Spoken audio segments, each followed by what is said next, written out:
सर्वांना नमस्कार. अध्यात्म वाटिका या चॅनलवर तुम्हा सर्वांचे स्वागत आहे. आज आपण एक नवीन व्हिडिओ घेऊन आलो आहोत, ज्यामध्ये आज आपण अधिक मासाबद्दलची माहिती जाणून घेणार आहोत.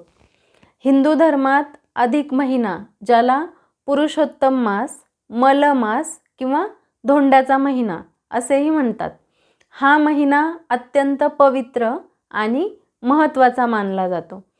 खगोलशास्त्रीय गणनेनुसार 2026 मध्ये ज्येष्ठ महिना हा अधिक महिना आहे.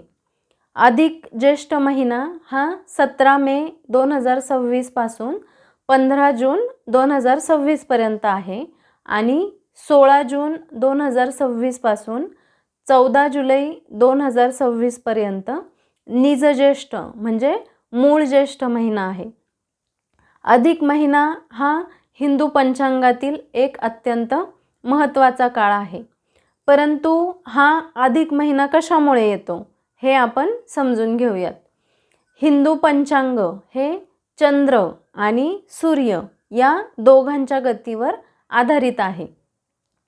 चांद्रवर्ष साधारण 354 दिवसांचे असते आणि सौर वर्ष साधारण 365 दिवसांचे असते. या 2 वर्षांमधील 11 दिवसांचा फरक भरून काढण्यासाठी दर 32 महिने 16 दिवस आणि 8 तासांनी एक महिना वाढवला जातो. या वाढीव महिन्यालाच अधिक महिना असे म्हणतात. यामुळे सण आणि ऋतू यांचा ताळमेळ बसतो. इंग्रजी कालगणनेनुसार साधारणपणे दर 3 वर्षांनी हा अधिक मास येतो. हा महिना भगवान विष्णूंना अत्यंत प्रिय आहे. या महिन्यातील भक्ती, जप, नामस्मरण, दान यांचे फळ अनेक पटींनी वाढते. आत्मशुद्धी व आध्यात्मिक उन्नतीसाठी हा काळ अत्यंत श्रेष्ठ मानला जातो. तर या अधिक महिन्याला पुरुषोत्तम मास का म्हणतात, यामागे अतिशय सुंदर पौराणिक कथा आहे. ही कथा श्रीमद भागवतात आणि पद्मपुराणात आपल्याला पाहायला मिळते. आता ती आपण ऐकूया. प्राचीन काळी ऋषीमुनींनी प्रत्येक महिन्याचे विभाजन केले आणि प्रत्येक महिन्याला एक देवता दिली. परंतु अधिक महिना हा सूर्याच्या संक्रांतीशिवाय येत असल्यामुळे तो मलमास किंवा अपवित्र महिना मानला जाऊ लागला. या महिन्याचा स्वामी व्हायला कोणतीही देवता तयार झाली नाही. लोक या महिन्याला अशुभ मानून त्यात कोणतेही मंगल कार्य करत नसत. यामुळे अधिक महिना अत्यंत दुःखी झाला आणि आपली व्यथा घेऊन वैकुंठात भगवान विष्णूंकडे गेला. अधिक महिन्याची व्याकुळता पाहून भगवान विष्णूंना त्याची दया आली. विष्णू त्याला सोबत घेऊन गोलोकात भगवान श्रीकृष्णांकडे गेले. तिथे विष्णूंनी प्रार्थना केली की या महिन्याचा कोणीही स्वीकार करत नाही, याला आपलेसे करा. तेव्हा भगवान श्रीकृष्ण प्रसन्न झाले आणि त्यांनी जाहीर केले, आजपासून हा महिना माझ्या नावाने ओळखला जाईल. मी माझे पुरुषोत्तम हे नाव या महिन्याला देत आहे. जो कोणी या महिन्यात माझी भक्ती, स्नान, दान आणि नामस्मरण करेल त्याला इतर महिन्यांपेक्षा कित्येक पटीने जास्त फळ मिळेल. अशा प्रकारे जो महिना एकेकाळी मलमास म्हणून हिणवला जात होता, तो सर्वसामान्यांमध्ये श्रेष्ठ असा पुरुषोत्तम मास बनला. तसेच नृसिंह अवतार संदर्भातील एक दुसरी कथा आहे. असे मानले जाते की जेव्हा हिरण्यकश्यपूने ब्रह्मदेवाकडून वरदान मागितले होते की 12 महिन्यांपैकी कोणत्याही महिन्यात मृत्यू येऊ नये, तेव्हा भगवान विष्णूंनी त्याला मारण्यासाठी 13वा महिना म्हणजेच अधिक महिना निर्माण केला आणि नृसिंह अवतार घेऊन हिरण्यकश्यपूचा वध केला. यामुळे धर्माचे रक्षण झाले. म्हणून या महिन्याला अनन्यसाधारण महत्त्व प्राप्त झाले. या महिन्यात काय करावे व काय करू नये यासाठी काही नियम व परंपरा आहेत. अधिक महिन्यात 33 या संख्येला विशेष महत्त्व आहे. म्हणून 33 वस्तू दान करण्याला महत्त्व आहे. या महिन्यात 33 अनारसे दान केले जातात, ज्याला धोंडे असेही म्हणतात.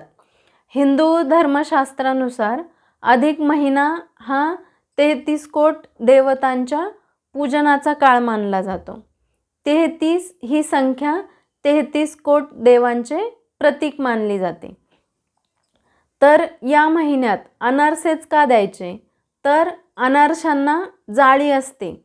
असे मानले जाते की अनारशांच्या छिद्रांमधून जसा प्रकाश किंवा तूप आरपार जाते, तसेच दान करणाऱ्याचे पाप नष्ट होऊन त्याला पुण्य प्राप्त व्हावे. अनारसा हा दिसायला खडबडीत दगडासारखा असतो, पण चवीला मात्र गोड असतो. माणसाने आयुष्यातील कठीण प्रसंगात ईश्वराची भक्ती करून जीवनात गोडवा आणावा यासाठी हे प्रतीक म्हणून अनारसे दिले जातात. तसेच अनारसे तयार करण्यासाठी खूप संयम लागतो. पीठ भिजवणे, ते मुरवणे आणि नंतर तळणे ही एक मोठी प्रक्रिया आहे. अधिक महिना हा जसा संयमाचा आणि साधनेचा महिना आहे, तसेच अनारसे हे संयमाचे फळ मानले जाते.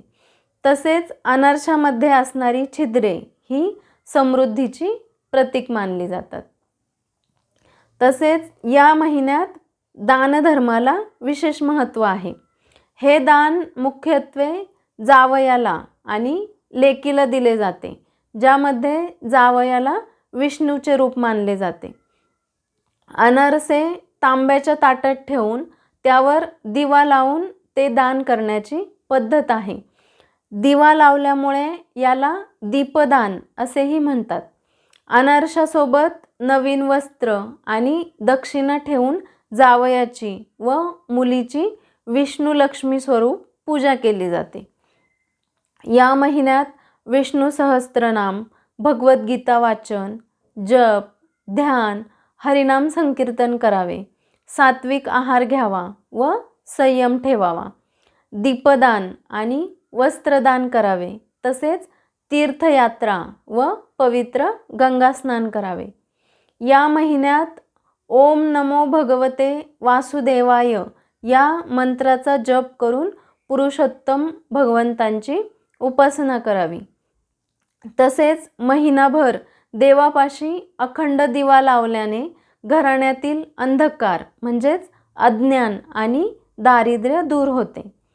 या महिन्यात लग्न, मुंज किंवा साखरपुडा, नवीन घर खरेदी करणे किंवा गृहप्रवेश करणे, नवीन व्यवसाय सुरू करणे इत्यादी कर्मे वर्ज्य सांगितली आहेत. हा महिना केवळ ईश्वर भक्तीसाठी असल्याने ऐहिक सुखाशी संबंधित काम्य कर्मे टाळली जातात. थोडक्यात अधिक महिना म्हणजे भक्ती वाढवण्याची सुवर्ण संधी.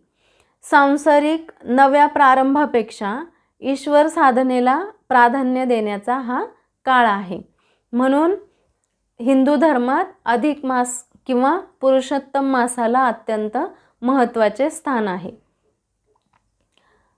या व्हिडिओची माहिती तुम्हाला कशी वाटली हे कमेंट बॉक्समध्ये नक्की सांगा. व्हिडिओ आवडल्यास लाईक करा, शेअर करा आणि अध्यात्म वाटिका या चॅनलला सबस्क्राईब करा. धन्यवाद.